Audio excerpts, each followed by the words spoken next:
Welcome back to Petty Astrology. I'm your host, Kaycee Felton-Lui, and it's Valentine's Day. And that doesn't really mean anything in astrology, it's just another day. But realizing this episode was going to be coming out on this minor holiday got me thinking about how we tend to look at love. As I've been saying all over the place, we're entering a new era with Pluto in Aquarius, and we're getting a taste of that energy right now. Plus, it's a very Aquarius season this year, so a lot of us are really feeling the sense of change that's in the air. One of the things we need to take a look at as we move forward is what love can look like for us. Because like everything else, we've been sold a lot of stories about love, and ultimately I don't think some of them are helping us move forward or empowering us. Our culture really trains us from the moment we're born to need and want romantic connection. Have you ever seen people joking about their toddlers' boyfriends or girlfriends? I have. There are so many movies, books, songs centered around romantic love that we're exposed to. It feels inescapable. And so many of those treat romantic love like it's the most important and inspiring and motivating thing for a person. It's not that romance is a bad thing, but so much of the narrative revolves around finding the one or settling down with someone. It's treated like an achievement, something to be proud of. And they live happily ever after as a fairy tale ending that became shorthand for riding off into the sunset with your forever love. No problems, no worries. It's a fantasy. And it's one a lot of us really like holding on to. As a young person, I absorbed a lot of it. There were times I felt so misunderstood, so lacking whatever it is I was supposed to have, that the idea of finding someone who understood me and loved me and wanted to be with me forever sounded like something I could really use. So I was under the impression I would meet someone that I'd connect with in that way. I hadn't experienced it really before. It was easier to fantasize about it being a solution to my unhappiness. As my life progressed, I found different romantic relationships that were, at the time, I thought, adding something to my life. They all had different ways of playing out that led me to realize that I wasn't really prepared for the complexities of any of those relationships. They were not fantasies, and in fact, some of them were nightmares. I stopped looking for relationships because I realized they weren't a solution to anything. In fact, some of them left me with a lot of trauma that I had to work through in addition to all my other stuff. But, I've got a Libra Venus, and relationships continued to find me. And as I worked through things, I came to understand these romantic relationships didn't have to do as much with love as I thought. I realized that I had been socialized to desire the validation of being chosen by someone, like it made me worthy. If you're raised as a girl, we're taught to look for the validation of men specifically, like it's some kind of social security blanket. Nothing to see here, I've got a boyfriend, a fiance, a husband. If someone said it to me that way at the time, I'd probably feel offended at it being reduced down like that. But in retrospect, it makes all of the sense in the world. A few years ago, I made the conscious decision to be single. It wasn't like I hadn't been single before, but this was me choosing it actively. It was different, and it was a little uncomfortable. It was me recognizing that loving myself meant walking away from a situation that was causing me pain. Because yes, it was comforting to have that person in my life, but I had to be honest that it wasn't giving me what I needed. And that's what launched me into the longest period of time I've been single in my adult life. It's not that I've refused dating completely, not like I haven't hung out with people and entertained that type of connection, but I haven't sought it out, and I haven't tried to make it fit when it just wasn't there. I can feel what a powerful shift that has been in myself. For me, a big part of that shift started when the pandemic hit. Like most of us, I had to care for myself in the most basic way in an effort to protect my health. And despite the fact that much of the world has moved on, even though this deadly virus continues to kill and disable so many people, here I am, still protecting myself in every way I know how. I never thought a virus would be part of how I healed my relationship with myself, how I'd have so much alone time to appreciate and even romanticize who I am. I've never totally hated who I am, much to some people's disappointment, but I can now honestly say I understand and love myself at a level I never have before. It's like that Miley Cyrus song, I can buy my own flowers, write my name in the sand, talk to myself for hours, say things you don't understand. With all the Aquarius energy we're experiencing, I'm here to remind you that there's more than one type of love. Just because our culture privileges romantic partnerships socially and legally doesn't mean it's more valuable than other types of love. We can love our families, blood relatives or chosen.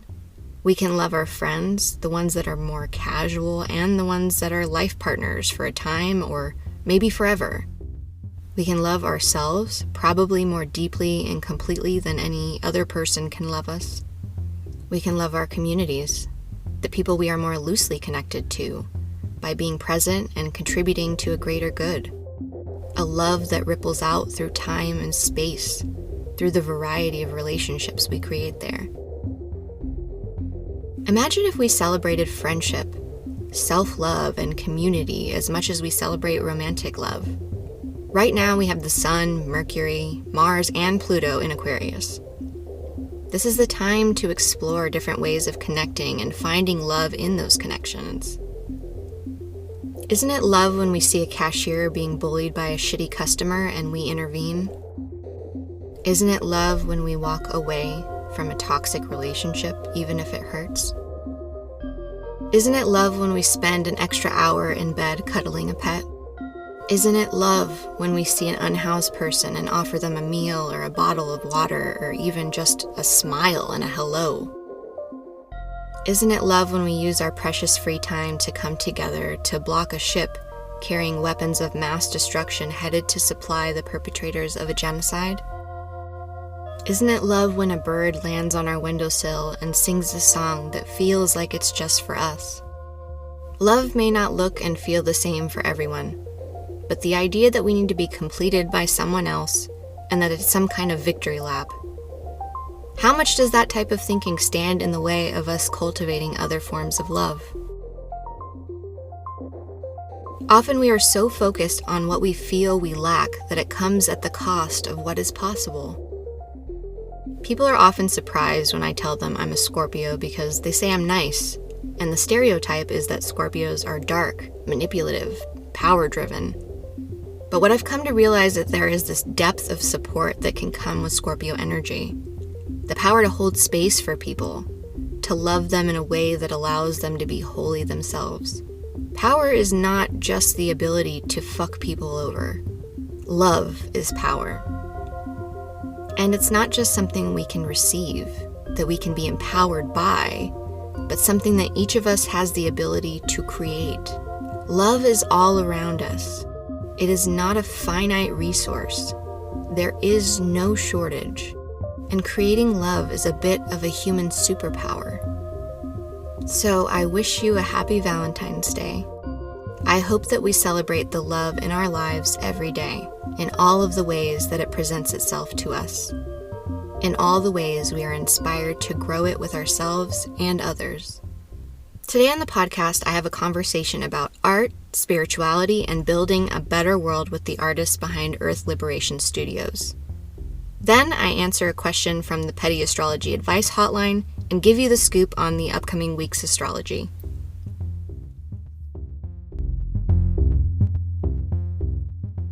I am lucky enough to be joined by the artist behind Earth Liberation Studio. You have probably seen his art on Instagram. I've seen people that I know don't know that I know you posting your art all over the place. That's wild. Yeah, it's really cool actually. How did you start Earth Liberation Studio? Oh man. We can start back in the sunrise movement era. That's where the two of us met. both organizing within the climate movement, and we found our way into the Sunrise Movement, which is, billed as a youth-led climate organization. Most of us were probably in our late 20s, early 30s, so whether or not that qualifies as youth, that's up to you.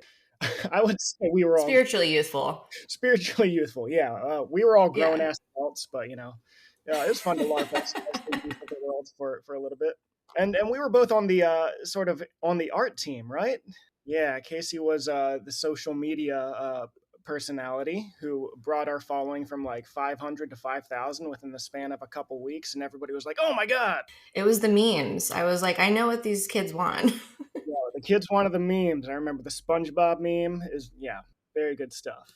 And we were building up towards that the climate strike, the first of many climate strikes. So yeah, and I was the art team production leader. Like I would make the signs, make the banners, lead the art builds, put on the art actions where we would gather over the 101 the 110 freeway over the overpasses and drop banners off of it and do all kinds of crazy stuff. That was like kind of the first major intersection of art and climate for me. And climate had always been the top issue for me for a myriad of reasons. But like I decided at some point I'm just being like, I'm gonna get in the climate movement. I'm gonna solve this shit. It's gonna be great. Yeah, and pandemic hit 2020. That's around the time I stopped organizing with Sunrise. Didn't quite see eye to eye with where the movement or where the organization was headed. We were just kind of like thrown all in behind Joseph Biden, everybody's everybody's favorite president. Things kind of devolved from there a little bit. And then we aged out. And we aged. We aged out of the Sunrise Movement. We were like officially like, there's no way you are. Yeah, you are young enough to be here. Turned 32. I'm just like I'm almost as old as Jesus was when he died. I don't think I'm a youth anymore. That movement, you were so good at that. Like your art experience and your passion for what we were doing. I felt like you were such a good leader to show a lot of like often younger people how to use art in a activist setting. Thanks. Thank you. That's a huge compliment. I liked doing it. I always felt like I was a better artist than I was an organizer, by a long shot. Not tooting my own horn of being a great artist, but like I'm not a great organizer, if I'm being totally honest. It just takes a lot out of me. It's a skill. Yeah, it's a skill. I'm an introvert. I hate having to Yeah. follow up with people, just being like, hey, I like being like, hey, you going to be at the action? Cool, I'll see you there. I don't want to have to follow up with you 3 times this week to make sure that you're actually going to be there. So like just a lot of the, the two stuff of organizing really didn't suit me very well. When the pandemic hit, I kind of geared more towards the art than the organizing. And I got sort of laid off from my job, but I still was getting a paycheck to, work from home, which just meant maybe send 1 email a day in the morning and then maybe like send a Teams message in the afternoon, just, checking back in, making sure my boss sees that I'm like not totally fucking off, so that I don't get fired. But yeah, I just use that time to make a bunch of art with like little to no consequence, little to no risk. Just we're all inside right now. I might as well do what I want to do. I really relished that time. The pandemic hit. Terrible time for the world, terrible time for a lot of people. For me, I had a great time because I got to make art, not have to just work all the time and just do what I love to do. I feel like the early pandemic, when we were all still inside and having all this time for reflection, I feel like it changed a lot of people's relationship to work, and like people that maybe their politics really weren't thinking about like, hey, the system is set up in a way that is really not conducive to human life, really. Yeah. We just go to work, 40 plus hours a week, and hopefully we can make ends meet with that. Yeah. And we got this like mandated break from that type of lifestyle. And I feel like for a lot of people, including me, who, already knew work bad, it was actually experiencing it was massive. Like, I feel like just on a collective level, like we really shifted something in that moment. And I don't know that we can put the genie back in the bottle. You know what I mean? Yeah, no, that genie is out. It's not going back in. People know that it doesn't have to be this way anymore. People know that we don't have to just work our lives away because, we got like a really hard look at like what we're doing with our jobs. most of us aren't doing much, plenty of like actual, like the working class is like out there actually keeping the world together. But those of us working like office jobs, admin jobs, just like, well, do we really Yeah. have to be doing this? A lot of jobs are what a lot of people would call bullshit jobs, which I am now thoroughly in favor of having a bullshit job as an artist. Like my advice to other artists, get yourself a bullshit job that you have to do like maybe like 2 to 4 hours of actual work a day to not get fired. The rest of the time you're on the clock, just like figure out a way to make art. Bring your laptop, launch whatever programs you got, carry a little sketchbook, little poems in a little notebook. But yeah, we all got a real look at like what we're actually doing with our days and what we want to be doing with our time. So yeah, the genie didn't go back in the bottle for me. I eventually, last year quit my job to do art full time, and it's been working out enough that I still have an apartment, which is great. That shift Yeah, from working for a company, where there's like some sense of stability and regularity, and then looking at branching out as an independent artist, like how did you make that leap for yourself? Because it's such a scary one for many people. yeah, it was terrifying. The number one fear being that I would literally not, that I would die, that I would not be able to pay my rent, that I would get evicted, that I would not be able to buy food. Definitely helps that I have, I have a partner, so we share the financial burden together. But yeah, absolutely terrifying. But this comes back to my like get a bullshit job, make art during your bullshit job. So for I'd say since the pandemic to about 20 like March 2023 is when I quit. I spent most of that time while I was on the clock making art and sort of building up this audience, building up this sort of like foundation that eventually I actually felt okay taking that leap, and felt like I would not immediately die upon cutting off my source of income. It's important like that, to know that you didn't just one day like up and quit your job. You had this prep time where you were building an audience and utilizing the paycheck. And Yes. I'm here for it. I think people should, take advantage of the time that they have to do the things that they need to do.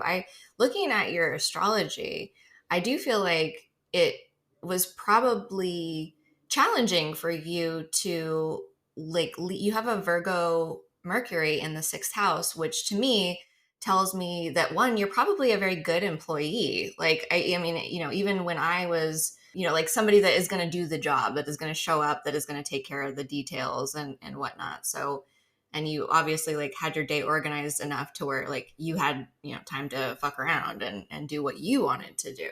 But like on paper, Towards the end, I'd say I was not a good employee, but I still like was able to play the role of a good employee like convincingly enough. You know what I mean? yeah, and that's what I mean is like I feel like you did the job. Like you on paper you were doing what you needed to do, and Mhm. so I can imagine it would be a difficult, transition. But at the same time, like you have a stacked 10th house. I don't know if you know that. Which to me, I know you're like, what the hell does that mean?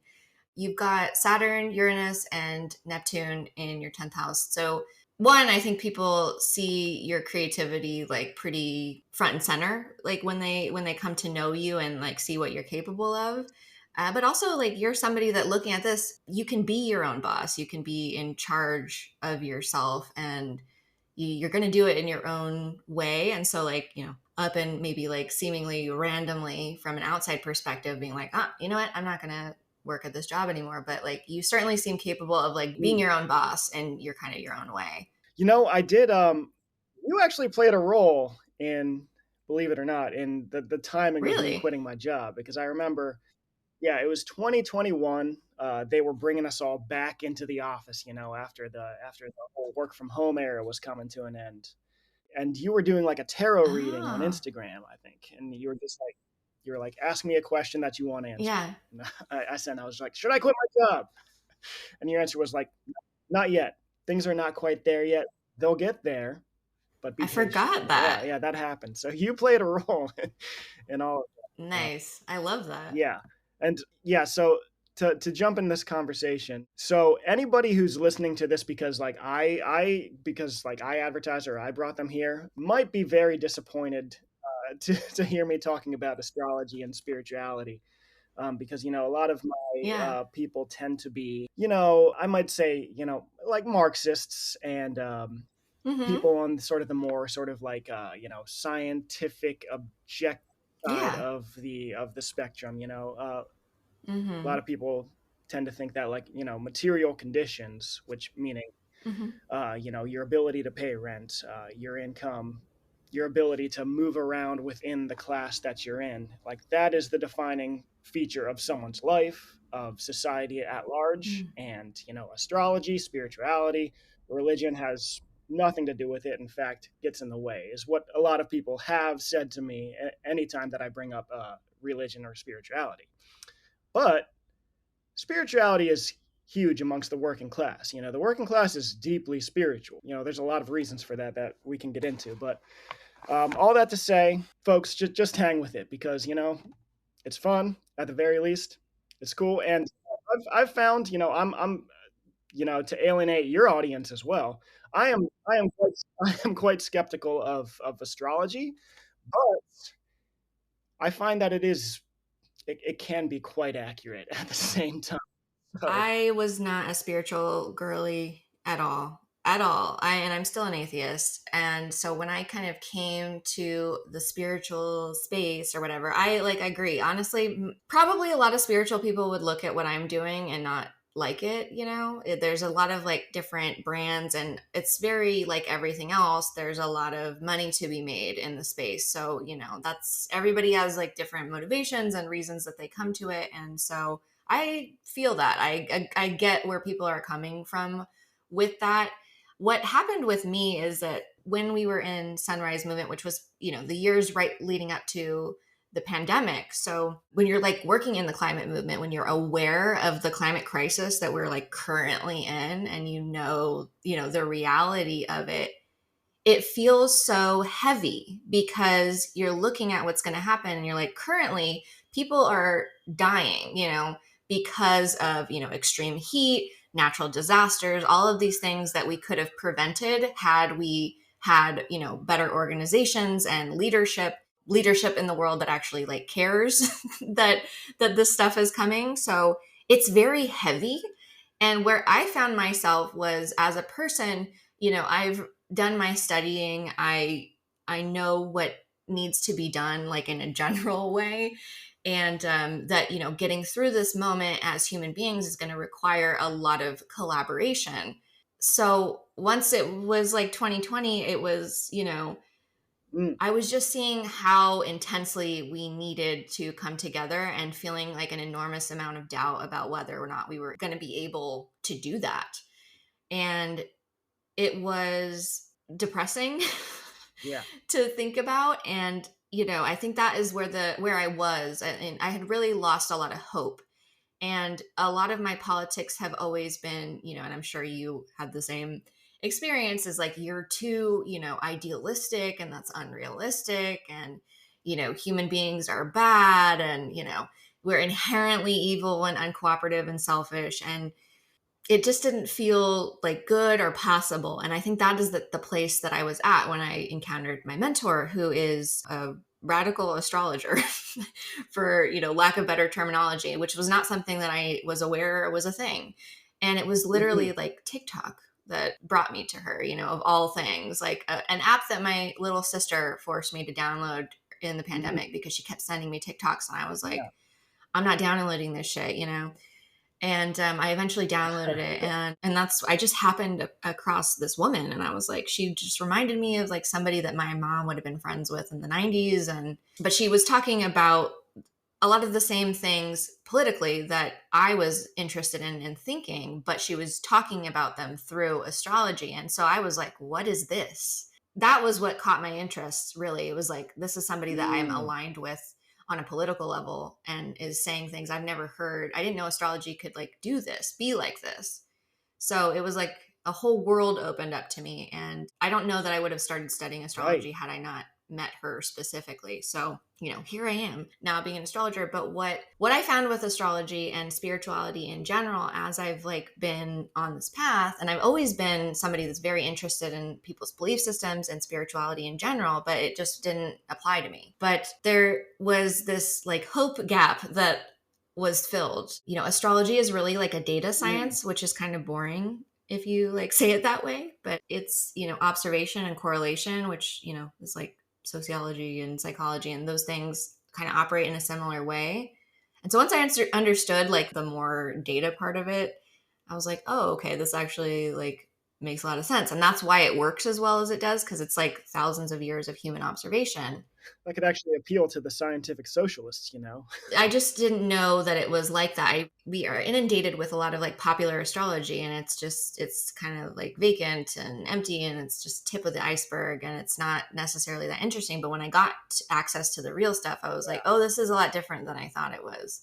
I was already like a pretty detailed thinker and observational in general. And it was basically a mechanism for me to study human beings in the way that I've always done. But now I have like this tool that makes it so much more in depth. And also, like, it gives me this sense of, human potential, I guess, is one of the main things, is that we have this potential to know ourselves really deeply, and also Yeah. like that we're capable of a lot more than our, capitalist hellhole society tells us. And so for me, I saw this opportunity to, like, I know myself very well, but not everybody is like, built that way. And astrology, I think, allows me to help people empower themselves in a way that I find is an act of resistance. And I think we need people to be more individually empowered. So to me, I'm like, I want people to Mm. understand, like, you are not just worker number 864.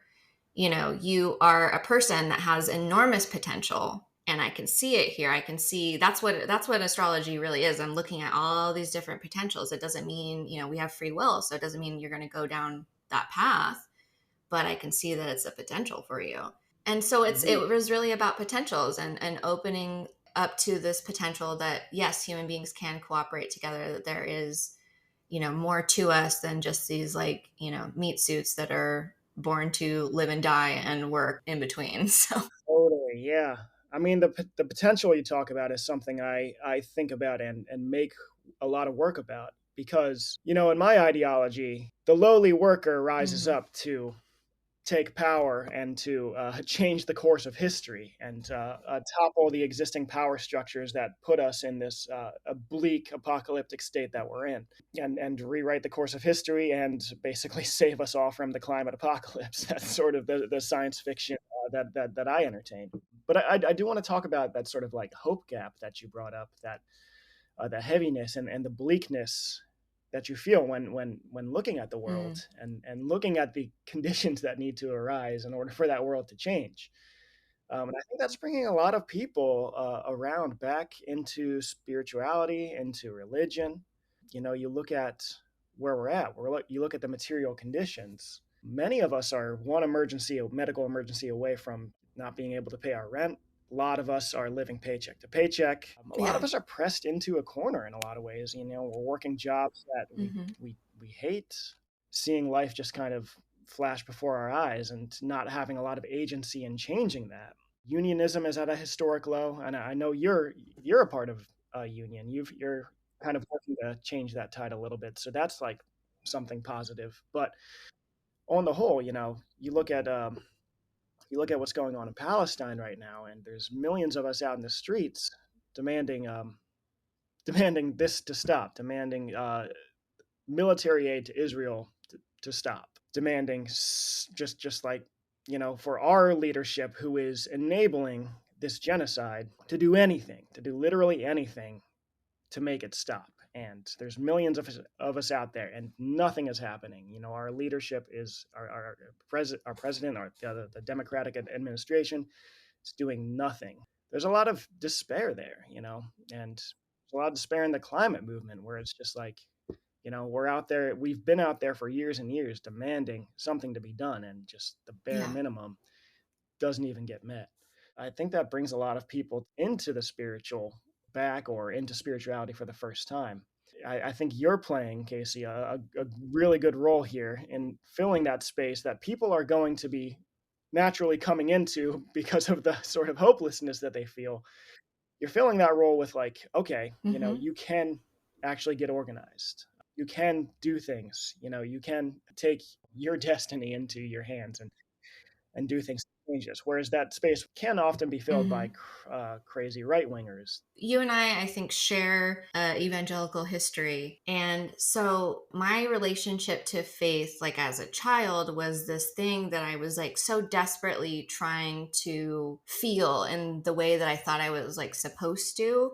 And, it was this like ongoing struggle for me. And then, of course, once I got old enough to leave that behind and I, realized that I was like not a Christian, definitely not evangelical, I had this lack of faith, I think, my entire life, even despite that part. And I think only recently did I kind of identify, oh, it's really important to actually have faith in the fact that things can improve, that we are not stuck in the situation that human beings have found ourselves in, and that we, can come together, hopefully, and do something to change things. And so, like, cultivating that sense of faith, I think just for me was like really novel and different. But I do think that like Mm, people underestimate, especially the more like, materialist and scientific, which I am, I am those things too. And also, I have found this like right. sense of faith in, I guess, kind of just the universe, which, is sort of vague, but to me, it has made a big difference in just me getting up every day and continuing to challenge the system in whatever ways that I'm able. So I think people underestimate, like, if you don't have it, it's kind of hard to see the value of it. But at the same time, you look at like the civil rights movement, for example, in this country, and so many of the civil rights leaders in this country were Christian. And, they had this sense of faith in something that I think did play a huge role in them being able to, show up and do these really terrifying things where they were being brutalized, for standing up for themselves. And I think it takes Yeah. that, I mean, we're also seeing that very Yeah. much in Palestine right now. Like, I've never seen a more faithful people, they're being obliterated. And, to see people that are, even in those moments where, people have lost everything, they are still, their faith is the thing that is, the most noticeable to me. What do you have when you lose everything? And so I think to deny people their faith and Yeah. their spiritual connection, I think it's a bit of a misunderstanding of like what human beings are and like what that can look like. You know what I mean? Yeah, I mean, there's an immense amount of faith among the Palestinian people. That's for sure. And you see it, you Mm, see it among indigenous people all over the world too. Just there's, yeah. they're still here, and there's an immense amount of faith there Yeah. that we're still going to be here. Honestly, I think that some of the, leftist resistance to religion in some spaces and faith in some spaces, I think a lot of that comes from like a kind of colonial lens, right? Like, because, we've seen over and over these European colonizers go out and use religion as a justification for brutality or for, condemning entire groups of people. And, like here in Manifest Destiny, it's like, well, these people are, they're not Christian. So who gives a fuck, what they're doing with this land? It's ours. So I think for a lot of us that come from that background, yeah, of course that would be a bad thing. You know what I mean? Like, yeah, that's not a good thing that to do with it. But I think, like you were saying, these indigenous cultures, I think, in Palestine, it's like, that's not the usage of those things. They're not using them for destruction. Right. Yeah. Yeah. I mean, they're using it for resilience, right? Yeah. One thing I hear every now and then, if you abolish religion, everything gets better from there. And I disagree. I mean, mostly like you look around within the U.S. and participation in religion, like going to church, going to a synagogue, going to a mosque, is at an all-time low. And conditions here are dog shit. Yeah. So empirically, you look at that and you're like, oh, not necessarily. There's more to it than that, because the driver of history at this moment, maybe you look back at the 12th, 13th centuries. Yeah, maybe religion was the driving force of history then. With colonialism. Now it's just capitalism. Religion takes a backseat to capitalism and ongoing colonialism. So I think in the U.S., like, and in lots of places around the world, we are, as a people, very alienated, very isolated. community is something that is hard to come by in a lot of places. Religious community is for a lot of people like Yeah. their only community, you know, their only like road to be around a group Yeah. of people and do mutual aid, help each other out, you know. Yes. Absolutely. I still have evangelical family. Same. I do think that those of us who have been in that environment do understand, like, it's funny because I've talked to them about it, and they kind of have like a vague sense of my politics. Like, they called me a liberal for years, which was really offensive to me. I was like, please don't call me that. But I observing, I was like, you guys have the right idea. It's just that I think you need to expand what you're doing beyond the walls of your church, because there is a lot of mutual aid, there is a lot of community, and it just comes with all this other crap.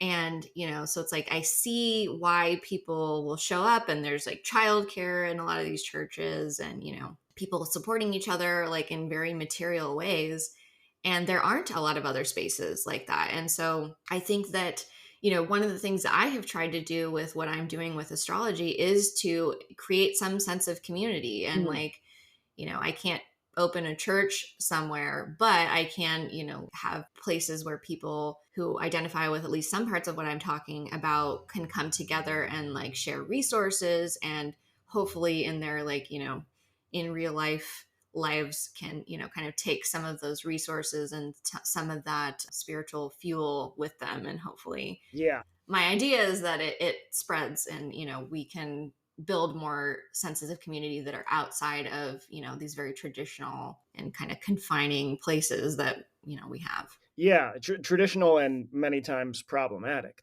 inflicting of trauma in a lot of cases. When people say abolish something, it doesn't mean just get rid of it, just make it illegal, just ban it. That's not Hmm. what abolish means. Abolish means creating an alternative that can then just naturally replace the problematic thing. So I grew up in a looking back a very wild evangelical community. I grew up in a town called Lancaster, Pennsylvania, Mm. home of the Amish. Yeah, Amish. that's right. Yeah.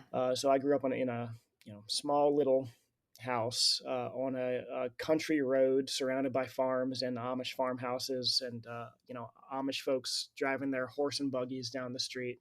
Amish farmers just driving like giant tractors on the street. So that and yeah, very intense evangelical religion there. Yeah.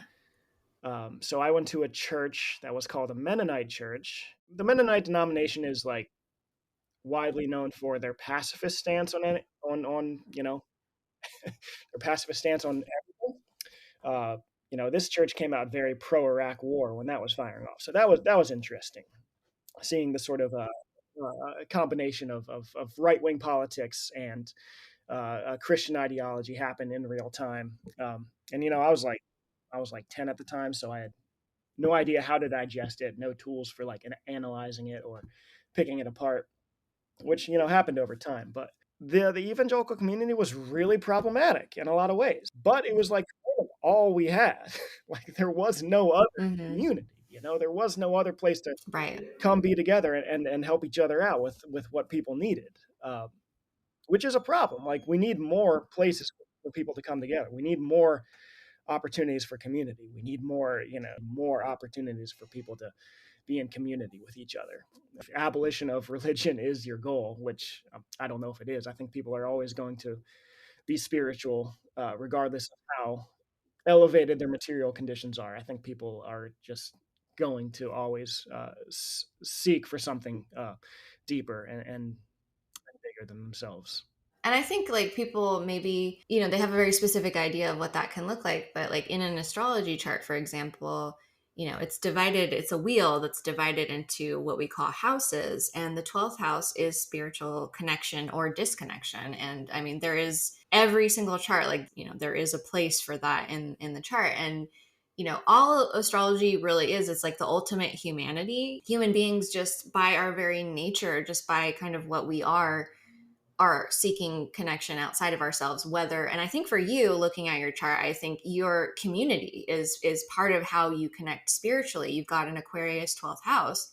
So, having different people that like doing mutual aid for you, I would see it as probably a very spiritual experience for you. And so like that is a way of spiritually connecting. And I think that people maybe, because of the way that a lot of us are indoctrinated, are very used to like a very specific idea of what that means. But like I said, before I was ever spiritual, quote unquote, my politics are so infused with my spirituality to the point where I'm doing this podcast, I can't really talk about my spirituality without talking about my politics, because they're one and the same to me. So I feel like they might be for you as well. Totally. Yeah. I mean, again, very accurate. Astrology, like, sometimes can be quite accurate, I've found. Yeah. And you are a Pisces rising, so I wonder, like, do you, as a child, when raised in this environment and in a very evangelical space, I could see the potential for you being quite faithful, or at least trying to be. Oh my God. Yes. Really trying to be. Really, really trying. Just the weight of fucking Christianity really fell heavily on me. I'm just being like, wait, you're telling me this is like the reason I'm alive? Like, that's what you're saying? Okay, Yeah. I guess I'll do it then, and really Yeah. taking it on. All through like my teenage years, all through high school, I was actually in an evangelical experimental hardcore band, Tight. which, honestly, not bad. Sounds like it'd be really bad. The music was pretty good. And there were actually like good hardcore Oh bands that yeah, were a lot Christian. of them, and a lot of them came from Lancaster, Pennsylvania, for Mhm. some reason. Because, like I have a theory. Yeah, well, Nothing else nothing to else to do. do, and we were all so just like suppressed, because we were like, all there is to go to church, and the church people are saying, hey, you know, don't be bad. You shouldn't have sex. You shouldn't do all these other things. So it's just like a very suppressed culture, and we're like adolescents. We're feeling a lot of things, and we're just like, okay, I'm gonna take all this angst that I'm suppressing and just fucking scream my brains out for the Lord.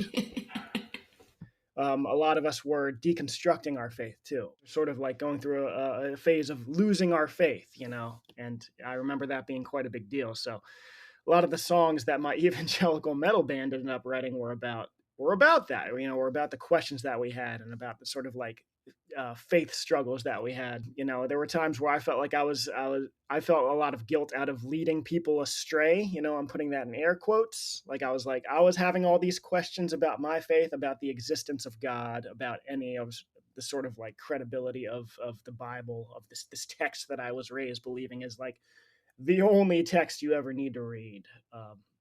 So having a lot of questions and a lot of doing a lot of deconstruction around that and talking about it with my friends and feeling like I was like dragging them down with me.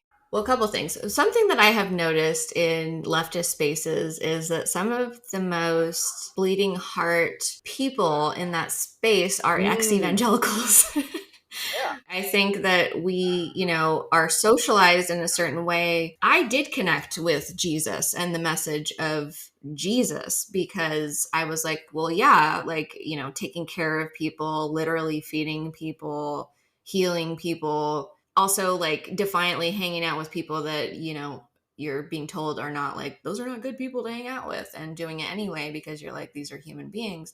That all clicked for me. That all yeah. worked fine.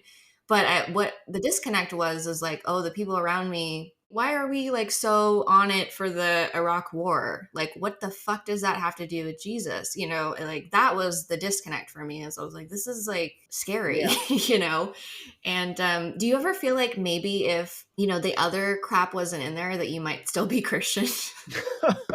I wonder this a lot because when my partner and I moved out here to LA from Philly, we were actually a part of a church in Philly, um, a church of like very young people who were all in various states of deconstructing their childhood religion, but still really valued the community that came through church and really valued the ability, like the sort of structure that it put in place to like do good shit, like do mutual aid projects and that kind of thing. So we had been going to a church in Philly for that reason, still never having like really worked out like what exactly, where I stand with my belief in God or my belief in any of this stuff. We moved out here. We started going to a church in Pasadena, a Mennonite church, one that was actually Mennonite, actually like pacifist. I do kind of wonder that. And I haven't gone to church since the pandemic when, church went to Zoom church. And I'm just like, there's literally no point in doing this for me anymore. Like, the reason I'm here is for the people. And if I'm not actually going to be like, talking to people, not really that interested in going.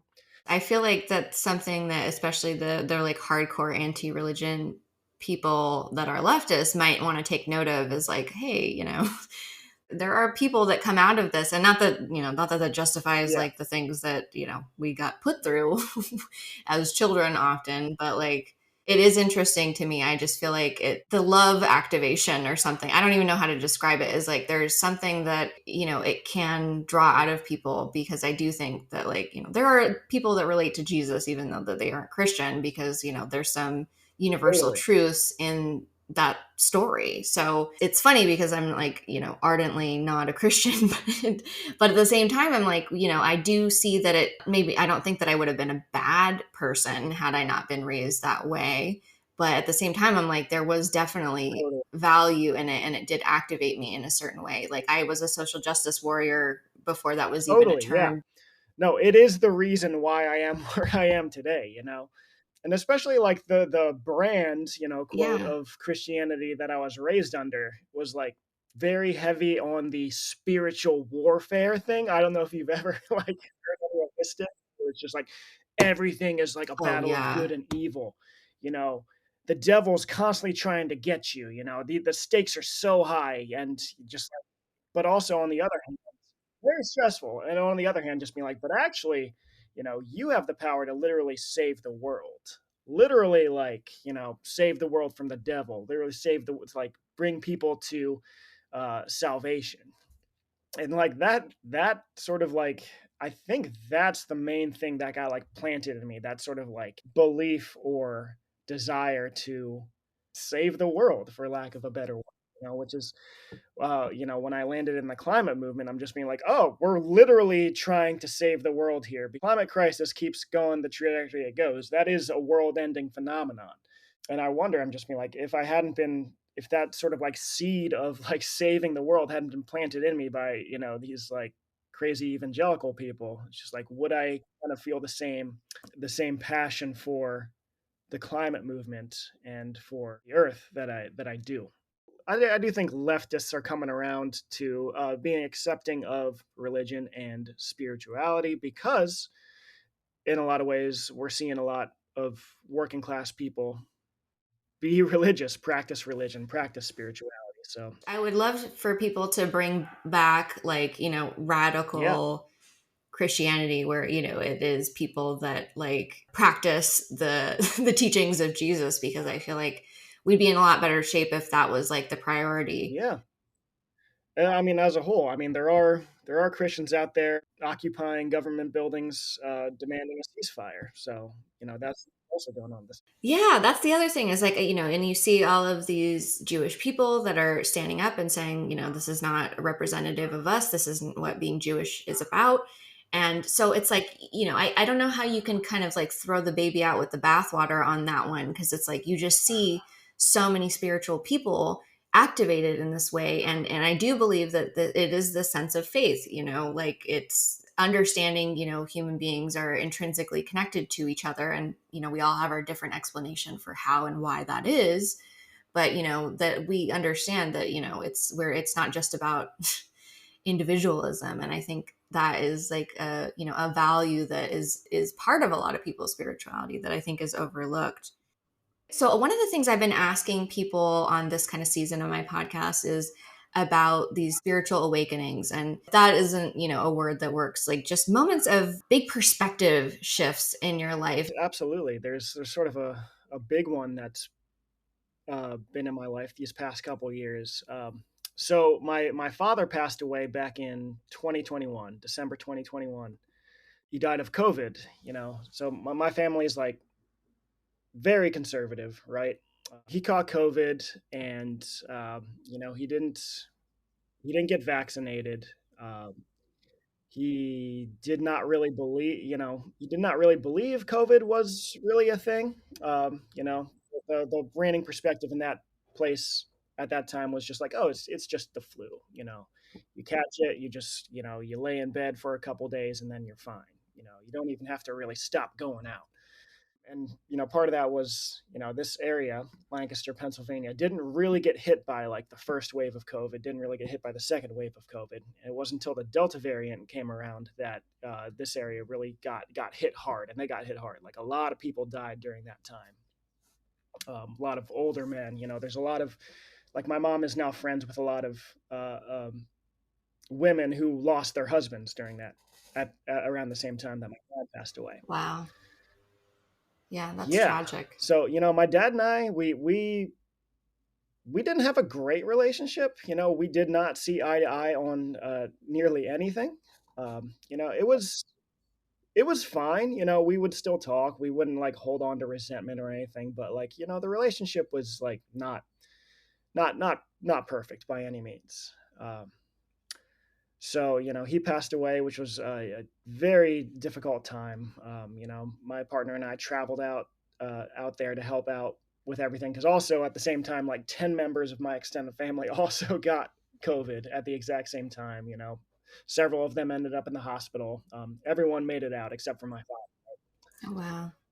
After sort of like the dust cleared, the damage settled a little bit, and my wife and I are heading back to LA. The realization kind of sets on me, and just like, God damn, life is short. My dad was 67 when he passed away, and I'm just like, I'm 35 right now. That's like, I'm halfway through that time frame. And who knows how quickly the climate apocalypse is going to progress. So we could be all on our way out in the next 20 years. No, just kidding. We're going to fix this. But yeah, I mean, just the realization that life is short, and that you don't really have a lot of time to mess around with things that you don't feel called to do. And for me, I'd been, really building up this art practice for a while, and really thinking about quitting my job. Um, and that kind of solidified it. I'm just being like, okay, this is the time. Like, I've got to make my move now. I got to be the person that I'm going to be, and I got to stop forcing myself to deal with all the other bullshit that I don't feel like is productive. I don't feel like is good for me, and I don't feel like is beneficial to the people around me. So that was kind of like a big realization. But then the bigger sort of spiritual awakening happened that summer. Because I don't know if you've ever had to deal with a family member dying or anything, but it's very hard to actually like feel your own grief, because there's so much other Oh, stuff yeah, that you yeah. have to deal with. You have to deal with we had to deal with talking to the doctors, just navigating this whole process. My dad never wrote a will, so we had to like, do all this like lawyering, and all this like sort of like all this like bureaucratic stuff that we had to just deal with throughout that time. And then just kind of being there for my mom, who was like, obviously had been married to this man for 40 years or something crazy like that, helping her just figure out her finances, how she's going to keep paying her mortgage, figuring out social security, all that kind of stuff. So very little time for me to like feel my own grief through that time. And then coming back to LA, getting straight back to work. Yeah, just very challenging. So I ended up that summer around May taking 3 weeks off of work, and like my boss being very just be like, oh, we can't give you 3 weeks. So I made up some stuff about I have to travel back to Pennsylvania. I didn't do that. I went off into the woods for 3 weeks. I did a week in the Los Padres National Forest near Ojai, California. That was the first week. So drove out there, and just kind of like took my backpack, just walked off into the wilderness, just planning, kind of the motivation, just be like, okay, I'm gonna actually process my dad dying. I'm gonna um, I'm gonna feel my grief, and it's also just a hobby that I love. I love being out in the wilderness. Yeah, it was a wild time. I didn't see a single other person for like 3 days straight, and I was way out in the backcountry. I had hiked probably 30 miles to get to some remote hot springs, which this place was just like absolutely magical. It was just like a hot creek emerging from like this like 180-degree hot spring, but then like it kind of merges with some groundwater and becomes like a temperature that you can actually tolerate. So I roll into this place. There's not a single other soul in sight. The sun's like setting over, this mountain ridge. And I'm just sitting in this hot spring by myself. And I'm looking out over this mountain ridge as the sun is setting and as the shadows are kind of uh, being stretched across like the facets of this mountain ridge. And I'm sitting there just kind of like enjoying myself, feeling pretty good, relaxing. And I'm looking out at these shadows on this mountain. And I'm just like, huh, looks like looks like a human face. And I'm looking at it a little longer. I'm just being like, that looks fucking exactly like my dad's face. And Wow, yeah, I don't that's like, cool. maybe that's just my mind processing the grief. Yeah, that's just my brain projecting that onto the mountain. Maybe that's just like coming from me. But in that moment, I'm just like, oh my God, like this is real. And that was like the first moment where, I felt like I could talk to my dad after he had passed. And like I had a conversation with him there. I told him I loved him. I told him I missed him. And like I start bawling, just like butt naked, alone in this hot spring, not a person around for like 30 miles. And then I remember there was like a fallen tree that I was leaning back against, and I felt I felt a little spider jump onto my shoulder, and I go like ah, and I brush it off, and I look up at like where yeah at the face, and it looks like my dad's face laughing because that's totally something he would do. He was just the kind of like joking kind of guy who would just like do little annoying things because he thought they were funny, and I was just like you asshole, and it was just a very sweet moment. But, it was interesting because what I'm doing in my life, my dad would not agree with in his, if he were alive and Mm. he saw the work I was making, he would certainly not agree with it. He would take a lot of issue with it. Um, I was talking, yeah, Same, same, dude. but, like in that moment, I was just like, oh no, like he's down. Like he's here helping me with this. My dad approves, and it's just like, oh yeah, and, if heaven is real, if Jesus is real, go to heaven. You're just like, oh, this is a communist paradise. There is no class, there's Right? no money. Jesus is a socialist. Okay, Right? There's no rent in heaven. there's no rent in heaven. There's no jobs in heaven. Well, I don't know. Who knows? Well, that's the thing is that work is not the problem, right? Like there you would be still making art, like it's not like you looking at your chart, like I know that you're going to get up and do something every day. Like you need that routine and you Every day. need that.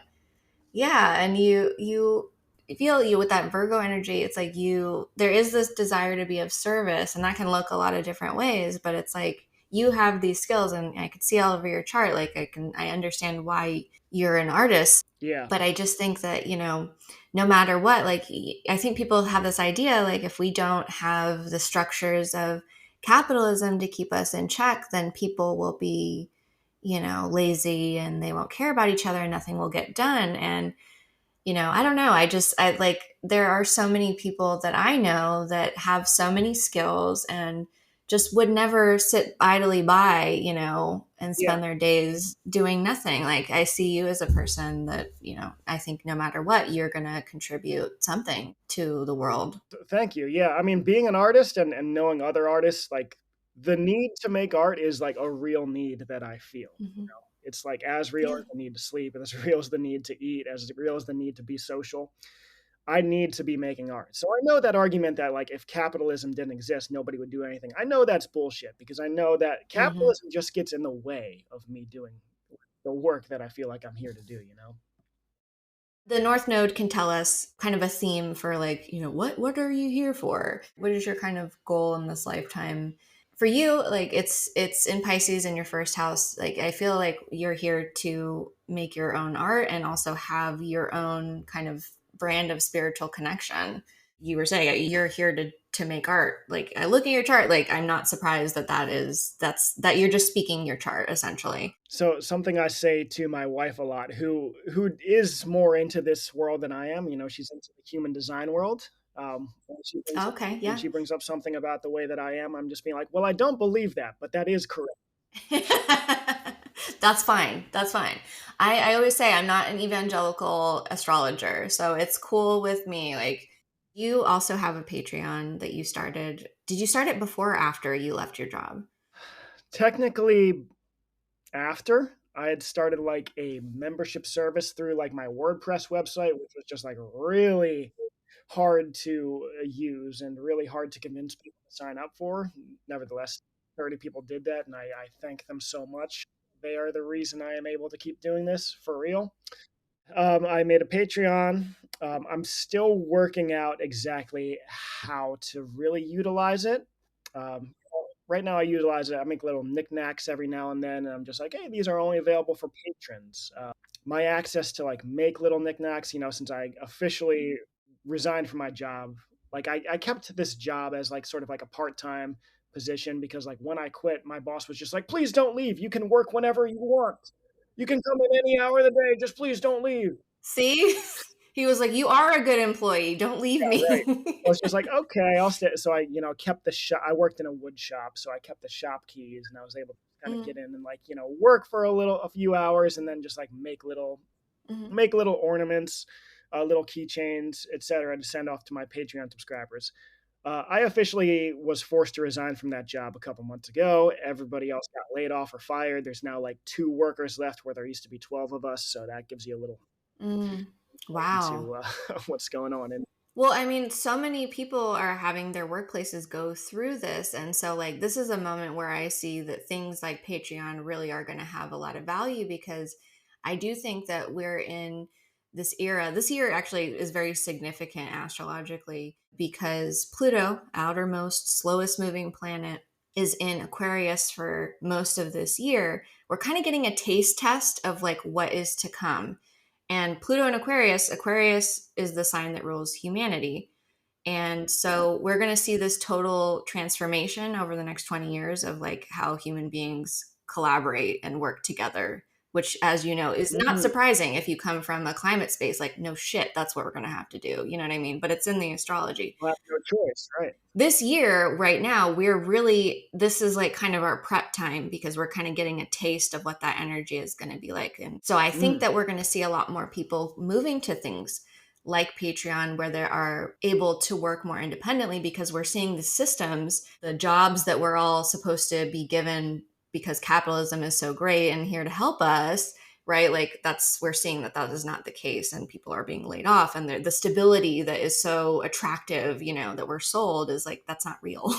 exactly. So yeah, I mean, I'm still working out, what I'm putting out on Patreon. I think what I want to do more of is just more experimentation that doesn't make it to, my social media. Is kind of more behind the scenes stuff, but like actually working out more difficult ideas, more difficult art practices, and sharing them with my Patreon subscribers. Which again, I am so thankful for. Thank you, Patreon subscribers. I love you guys. Yeah, one thing I love about it is that it's also community space. Like it can be used as a community space. So it's like you've built this Absolutely. community around your art. And I think for people like us, that is like I didn't anticipate how good it was going to feel to have this little community of people supporting the work that I was doing. And, it makes me want to make more stuff. Yeah, same, same. I was talking a little bit about how like maybe this year I'm becoming less anonymous. I'm have like actually like putting my face out there a little bit more. Maybe I do that Oh, with just my Patreon subscribers. yeah.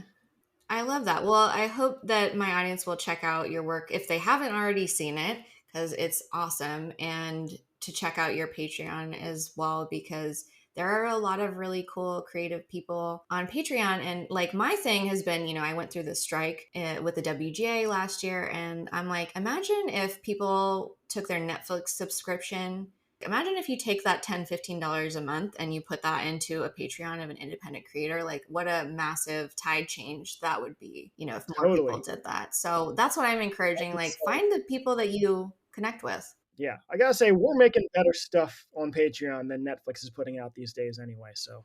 Exactly. So support your local, Patreon creators. You can find me on Instagram, Earth Liberation Studio, Patreon, patreon.com/Earth Liberation Studio. One more plug. So earlier this month, we did me and 5 other radical leftist artists did a little art show at a little bookstore called All Power Books, which is a place that's doing amazing work. You should check them out if you don't know them, in the Los Angeles area. On Saturday, March 2nd, we're going to do a sort of closing show. There's going to be a panel. All 6 artists are going to be up there taking audience questions, talking about art, talking about the struggle, talking about anti-capitalism. I think it's going to be moderated by the organization Anti-Capitalism for Artists, so it should be a pretty good time. All right. Well, thank you so much for being here. Awesome. Thanks, Kaycee. This was a great time.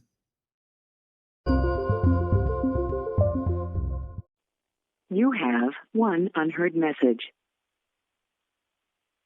First unheard message. My name is Carrie. It's Carrie if you're nasty.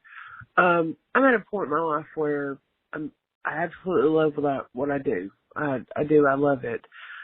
But I find that my days and my nights they're pretty much filled with it. So there's no time for the creative things that I want to do, and even if there was, I'm having a hard time identifying what that is, and what would bring me sort of that respite from all the energy I swim in each day. So the question to you is, do you have any tips or suggestions, or just out and out, based on my birth chart, what I could do that would pique my interest and help me get those juices flowing again? I appreciate you. Thanks. Miss Carrie, I am nasty, so thank you for your question. I don't even have to look at your chart to know that you're intuitive, but it's all over your chart as well, because astrology is, of course, a reflection of life. One piece of that is you've got that Pisces Venus trine your Scorpio Mars, so I feel like you are really creatively driven. But the thing that screams out to me in your chart is that creativity for you is really intuitive. And I wonder if, because the work that you do is intuitive as well, if maybe it feels like flexing the same muscle in a way. So I can see how that would add a bit to the exhaustion, in the sense that it might not feel different enough in some ways.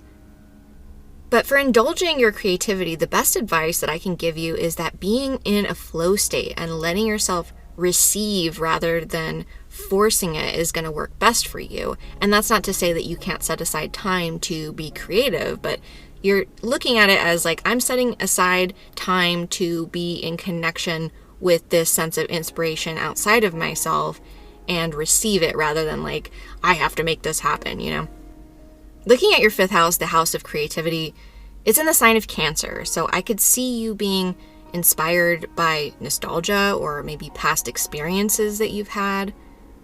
When you have some free time, even taking some time to be near water, so like a river, lake, stream, can generate inspiration for you as well. And when you're short on time, things like a bath or even a quick shower can be ways to kind of tap into that inspiration a little bit.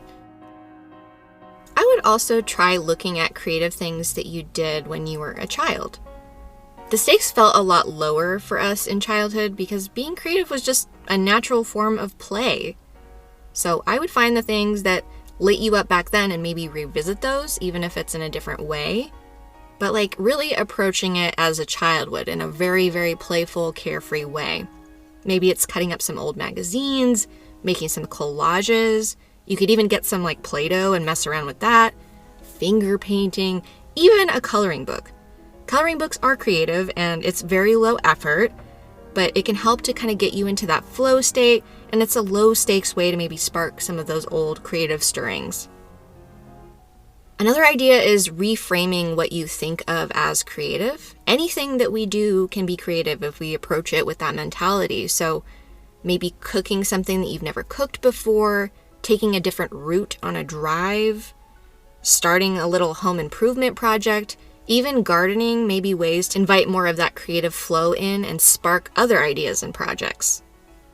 I know you do some creative writing as well, which is awesome. So maybe ask the universe or spirit to drop some moments of inspiration in your day. And of course, you've got that Pisces Venus, so that connection is just really natural for you. So, ask for help. I'm a writer too, so a lot of the times when I'm busy, creativity can look like writing ideas or little pieces in my notes app in between doing other stuff. And that stuff counts too, like the in-between stuff. And that can also leave room for, us to revisit that creativity when we have a little bit more time or energy. And sometimes it builds that urgency for us too. Culturally, we're taught that creativity is more about if people like something or you can make money with it, but that's just not the truth. With all of your intuitive energy, it's really less important what you actually do to indulge that creativity, but more important how it makes you feel. And it's okay to do things just because they feel good. That is creative. So I hope that this was helpful. Thank you so much for your question.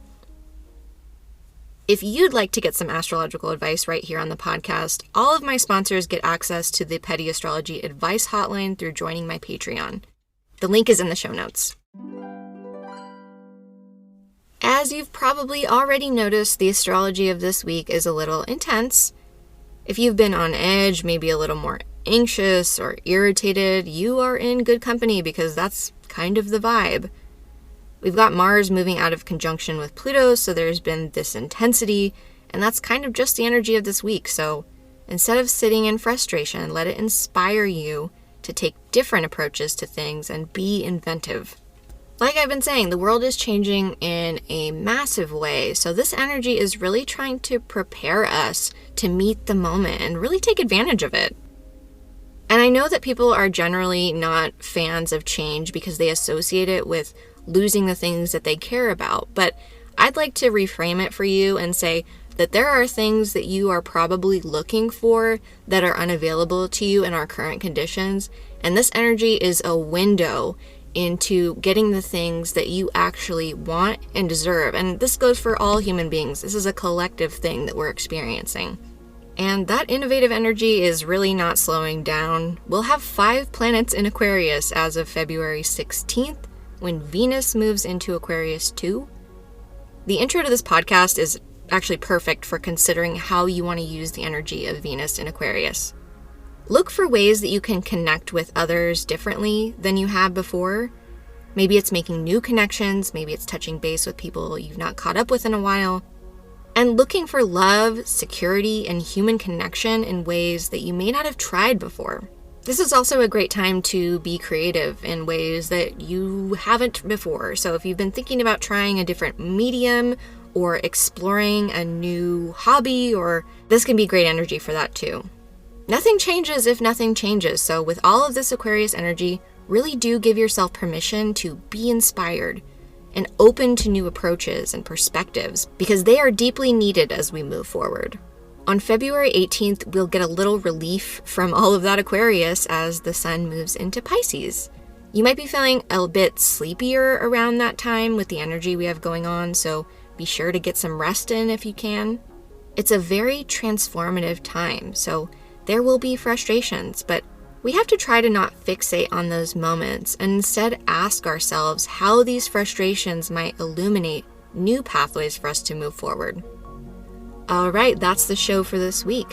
This episode was produced by Lori Rivers and brought to you by my sponsors on Patreon. We've got a lot of fun stuff going on in the Patreon, so if you're looking for more radical astrology and community, make sure you check it out.